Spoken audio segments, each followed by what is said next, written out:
हरे कृष्णा। श्री वेणु गीत श्लोक नंबर 5। ब्रह्म पीड़ नटवरपु कण्युकडिकारं बिभद्रद्वास कनकपिश व्यजन्ती च मालम रन्धाम वेणुरधसुदया पुर्यन् गोपवृन्दे वृंदारण्यम सबदरमणम प्रविशद गीत कीर्ति। अर्थात गोपियाँ अपने भाव नेत्रों से देखने लगी। श्याम सुंदर अपने सखा गोप बालकों के साथ वृंदावन में प्रवेश कर रहे। उनके सिर पर मयूर पिच, कानों में कनीर का फूल, स्वर्ण जैसा चमकता पीला पीताम्बर, गले में 5 प्रकार की सुगंधित पुष्पों से गुथित घुटनों तक लंबी मनोहर वरमाला विराजमान। रंगमंच पर सुंदर अभिनय करने वाले नटवर का सुंदर वेश, वेणु के छिंदों से अपने अधामृत प्रवाहित कर रहे। उनके पीछे पीछे ग्वाल उनकी कीर्ति गान कर रहे। इस प्रकार बैकुंठ से भी अति रमणीय यह वृंदावन धाम उनके शंख चक्र आदि लक्षणों से युक्त चरण कमलों के चिन्हों से अंकित होकर और भी सुशोभित हो रहा है। श्री आनंदवर्धनी व्याख्या। कृष्ण अनुरागनी ब्रज रमणियाँ श्री कृष्ण के मधुर वेणुनाद के श्रवण कर आनंद विभोर हो गईं।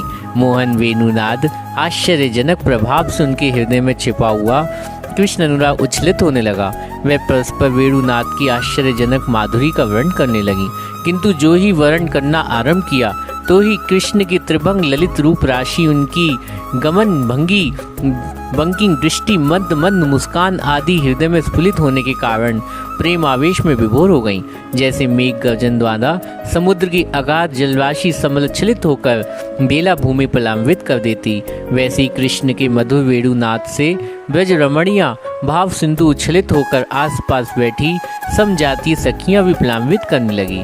परमहंस शिरोमणि श्री सुखदेव गोस्वामी ब्रह्मपीड़ नटवर रपूर्ण श्लोक के माध्यम से वजांगनाओं के हृदय में श्री कृष्ण वेणुनाद श्रवण के स्फुरित कृष्ण की रूप माधुरी का अद्भुत चित्रांकन कर रहे।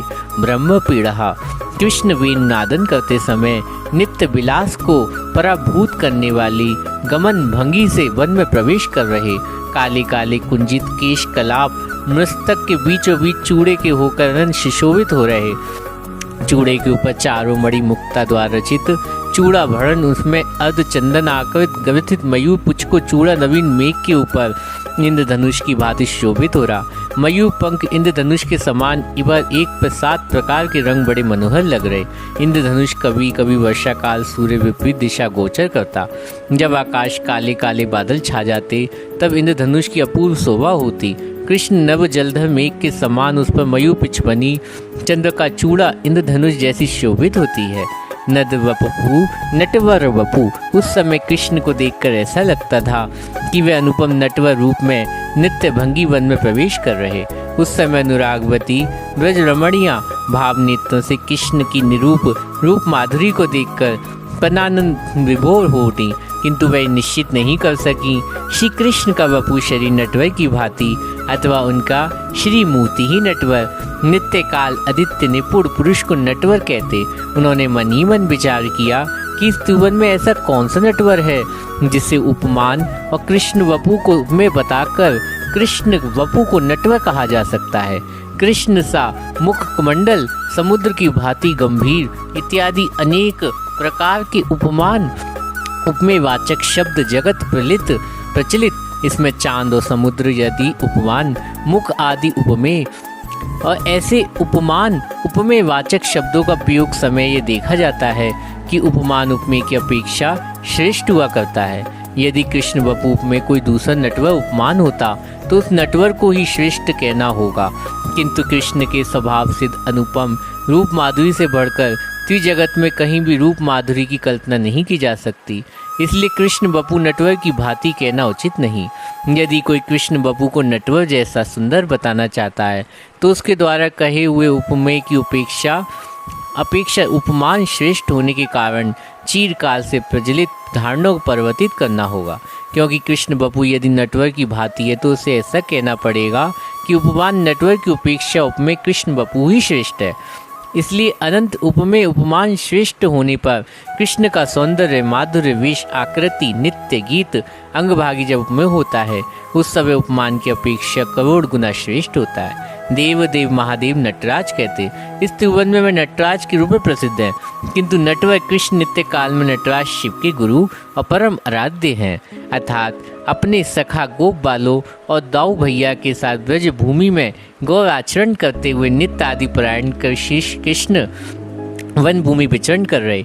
श्री कृष्ण स्वयं सर्व कारण तथा शंकर और रमा के द्वारा अर्चित पुराण पुरुष, किंतु बालक के रूप में निर्गुण लीला विलास कर रहे। अतः नटराज शिव नटवर कृष्ण की तुलना नहीं हो सकती, अतः शिव भी यहाँ उपमान नहीं हो सकते हैं। जब कि कृष्ण भगवान अपनी इस लीला में रमणित कर रहे, तब ब्रज रमणियाँ इस प्रकार मानो सोच विचार कर अपने अंत मन कह रही कि हमारे प्रिय नटवर श्याम सुंदर अनुपम माधुर्य मूर्तिमान शिव विग्रह, उनकी कोई तुलना नहीं हो सकती। विशेषता उनके अलौकिक श्री अंगों पर दृष्टिपात करने पर ऐसा प्रतीत होता है कि नख से शिख तक अनेक अंग प्रत्यंग वसन भूषण सभी नटवर, इसलिए बपू स्वयं ही नटवर, वह दूसरे किसी नट के समान नहीं। वह जिस समय अपने स्वयं वसक गोप बालकों के साथ गौ के पीछे पीछे वृंदावन प्रवेश करते, उस समय उनकी नित्य कला विनंदित स्वाभाविक नित्य भंगी से उनके दोनों चरण नित्य करते, चरणों मणिक में नुपुर रून झुनझुन कर नृत्य करते। स्वर्ण कांति देदीमान का पीताम्बर नृत्य करने लगता, कटी कंकड़ी भी मधुर स्वर के साथ नृत्य करती। वह वृक्ष स्थल पर सप्त पुष्पों की गति वैजंती माला भी नृत्य करने लगती। वेणु रंधों पर उनके 10 उंगलियां विचित्र गति से नृत्य करने लगती। खंजन मृग शाव को शोभा पराभूत करने वाले उनके नयन युगल नाना प्रकार की भंगिमाओं से नाद नृत्य करने लगते। दोनों कानों में मकरात कुंडल भी नृत्य करने लगते। गमन वेग से विक्षिप्त काली काली अलका ललाट के ऊपर नृत्य करने लगती। चूड़े पर विराजित मयूर पिछ भी नृत्य करने लगा। केवल यही नहीं, अनेक अंग प्रत्यंग नित्य भंगी को देखकर धेनु समूह गोप बालक लताएं वृक्ष की शाखा यमुना भी नृत्य करने लगी। सखीरी कहाँ तक कहूँ तो इस नृत्य का दर्शन करता है, जो इस नित्य भंगी का श्रवण अथवा स्मरण मात्र भी करता है, उनका भी हृदय प्रेम आनंद से नृत्य करने लगता है। अतएव किसी के समान नहीं, स्वयं अनुपम नटवर उनकी अत्यंग प्रत्यंग सभी नटवर हैं। कड़ी कारम वन में प्रवेश करते समय उनके कानों में कनेर का फूल धारण करने से नटवर वपु श्याम सुंदर का निरूप किशोर माधुर्य और वर्धित हो जाता है। कनेर के फूल कड़ीकार कहते हैं। यह पीले रंग की भीमी भीमी सुगंध वाला मधुर पुष्प और सूर्योदय के समय पूर्व की ओर मुख स्फुटित होता है। जैसे जैसे सूर्य उत्तर दक्षिण की ओर घूमता हुआ पश्चिम की ओर गमन करता है, उस समय कनेर का फूल भी सूर्य के सम्मुख हो पश्चिम की तरह मुख कर लेता है तथा सूर्य जब अस्ताचल गमन करता है तो यह पुष्प बंद हो जाता है। कणयों कड़ीकारम पदों में कणयों दिग्वचन और कड़ीकारम एक वचन।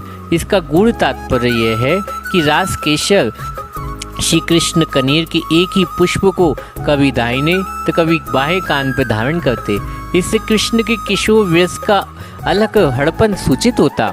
वह अटालियों के ऊपर जिस दिशा में अनुरागवती ब्रज गोपियाँ होती, उसी ओर कान पर उस पुष्प को धारण करके अनेक ब्रज रमणियों के प्रति प्रगाढ़ प्रीति इंगित करते। जैसे भूतल पर अवस्थित करने पर पुष्प आकाशस्थित सूर्य के प्रति अभिमुख होकर सूर्य के प्रति अपना अनुराग प्रदर्शित करता, उसी प्रकार कृष्ण भी गोष्ठ गमन के समय अटकालियों के ऊपर अवस्थित गोपियों के और कान पर कनेर पुष्पों को धारण कर उनके प्रति हृदय की निर्गुण प्रीति को सूचित करते। विभद्र भास कनक कपीश नटवर श्याम सुंदर नजवल धीरविंदित श्याम अंगों पर तपाए हुए सोने की भांति अनंत सुंदर पीताम्बर सुशोभित हो रहा।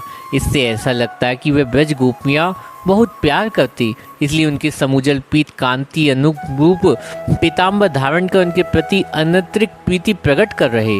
उनके सुविस्तृत वस्त्रतल के ऊपर 5-7 पुष्पों ग्रथित वैजंती माला मृदु मधुर अंदुलित हो रही। इसे देखकर गोपियों के हृदय नए नए नित्य नूतन भाव हिलो डुलो रही थी।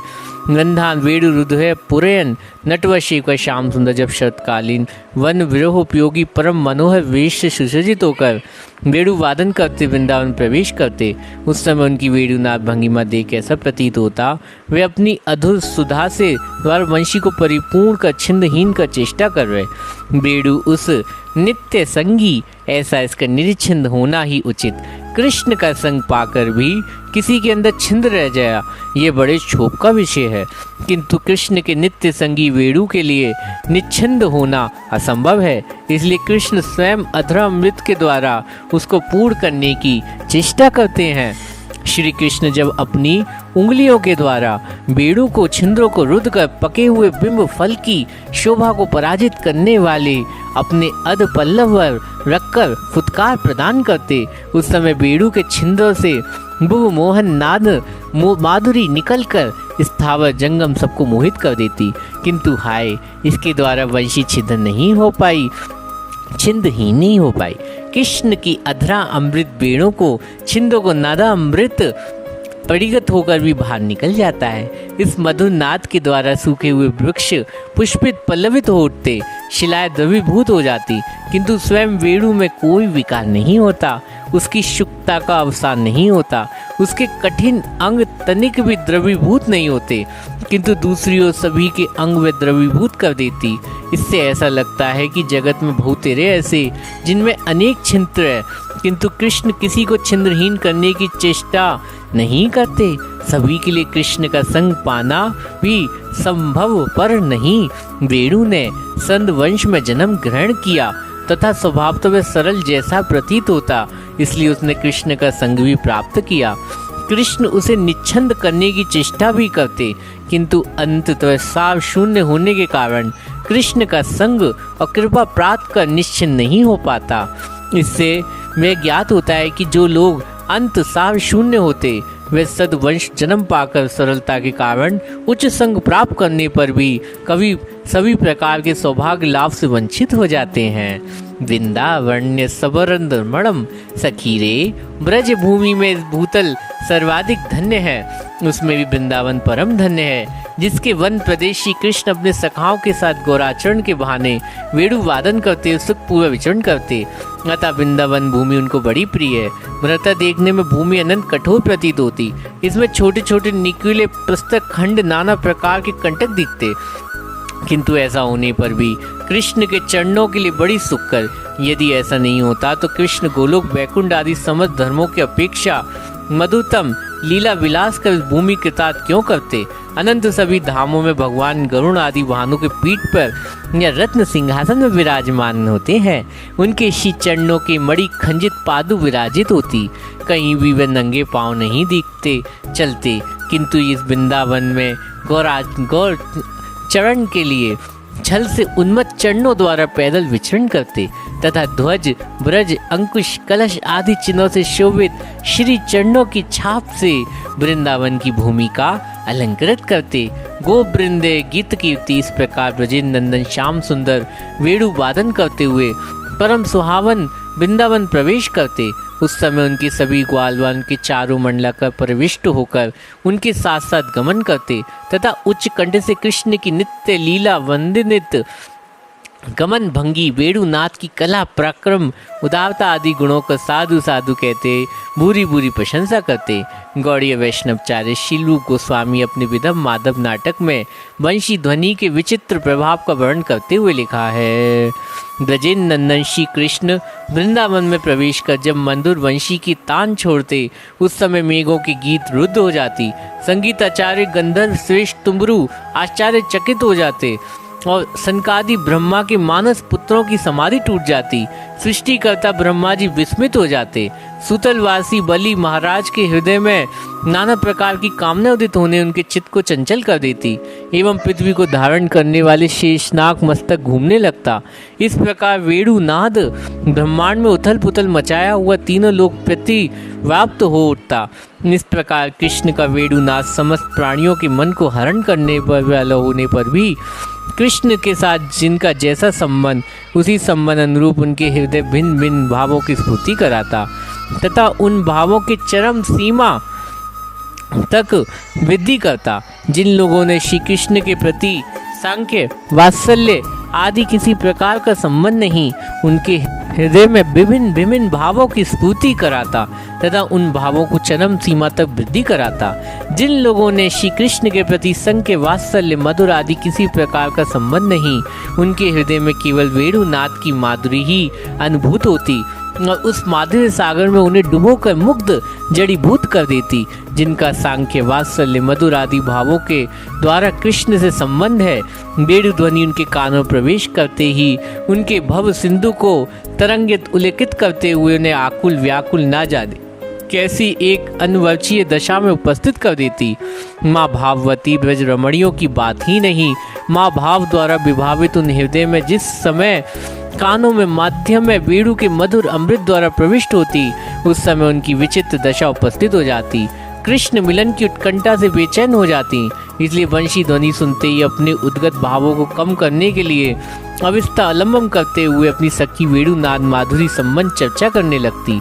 किंतु वेणुनाद की चर्चा आरंभ करते ही उनके हृदय पलट पर वेणुनाद की मोहन मूर्ति अंकित हो जाती। उस समय वे तन मन की सुध खो बैठी, उनके कंठ रुध जाता, उनके मुख से एक शब्द नहीं निकलता। उस समय वे भावों के तरंगों डूबती उतरती एक दूसरे की निर्वाह होकर देख रह जाती। श्रीमद् भागवत अनेक स्थलों में कृष्ण की रूप माधुरी का वर्णन दृष्टिगोचर होता है, किंतु उनमें 3 विशेष स्थलों में अनंत अद्भुत मार्मिक वर्णन मिलता है। श्री कृष्ण की ब्रह्म मोहन लीला पश्चात ब्रह्मा जी कह रहे, हे प्रभु, सारे विश्व ब्रह्मांड में एकमात्र आपकी स्तुति करने योग्य हैं। हे ब्रजेंद्र नंदन, नव जलधर के मेघ समान आप इस विभू पे विद्युत की भांति झिलमिला हुआ पीताम्बर अभूप शोभा पा रहा। कानों में गुंजों के कुंडल से मयूर पिच्छ धारण करने से आपके मुख कमल अनेकों छटा छा रही। गले में तरह तरह के पुष्पों और पत्तों से गुथी हुई बनमाला, बगल में बेत सिंह, कमर की फेट में वेणु शोभा पा रही। आपके कमनीय कोमल सुंदर हाथों में दही भात का कवल, आपका यह वेश सबको आकर्षित करने वाला। कमल से अति सुकोमल सुलक्षित चिन्हों से सुकुमार चरण, गोप बालक का मधुर वेश, मैं तो बस इन्हीं चरण कमलों में पुनः पुनः दंडवत प्रणाम करता हूँ। द्विज पत्नियों के द्वारा श्यामम हिरण परिंधी वनमालवः धातु प्रवलट विकेशन बतु बंतासे विनयस्त हस्त मित्रेण धुना नमन ध्वज करुत पलात कपोल मुखादुभासम। द्विज पत्नियां माधु ब्राह्मणों की पत्नियों के द्वारा निषेध किए जाने पर वे अपने हाथों में कृष्ण को खिलाने के लिए नाना प्रकार के स्वादिष्ट भोज्य पदार्थ लेकर मथुरा वृंदावन के मध्य स्थल उपस्थित होती। माँ कृष्ण की अद्भुत रूप माधुरी अपने नेत्रों से छक छक पान करती हुई कहती हैं, नव जलधर के समान सांवली उनकी अंग क्रांति, उस पर स्वर्ण आभा पराभूत करने वाला पीताम्बर झिलमिला रहा, मस्तक मयूर पे पंख सुशोभित हो रहा, अंग अंग में रंगीन धातुओं की चित्रकला कर रही, नए नए कपोल गुच्छ अंगों पर धारण नवल किशोर नटवर वेश धारण किया, गले में पचरंगी माला बड़ी मनोहर लग रही, एक हाथ में अपने सुख सखा के कंधे पर रखे, दूसरे हाथ लीला कमल नाच रहे, कानों में कुंडल, कपालों में घुंघराली अलके लहरा रही, मुख कमल मंद मुस्कुरा प्रफुल्लित हो रहा। सुखदेव गोस्वामी द्वारा वेणु गीत के प्रसंग में ब्रज गोपियों के हृदय में स्फुरित कृष्ण की रूप माधुरी का वर्णन प्रस्तुत श्लोक में रूप सौंदर्य 3 वर्ण अपूर्व है।